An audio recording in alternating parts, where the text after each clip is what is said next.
తెల్లవారితే చక్రవర్తి అయి రాజ్యమునేలే రామయ్య. తండ్రి మాటకై పదవిని వదలి అడవులకేగెనయా.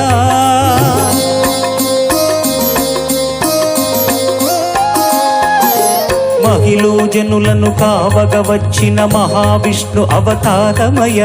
ఆలిని రక్కసుడపహరించితే ఆక్రోశించెనయా.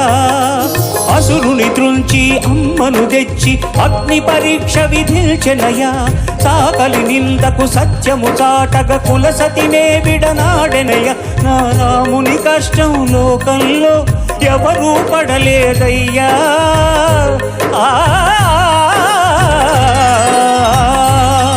నా రాముని కష్టం లోకంలో ఎవరూ పడలేదయ్యా.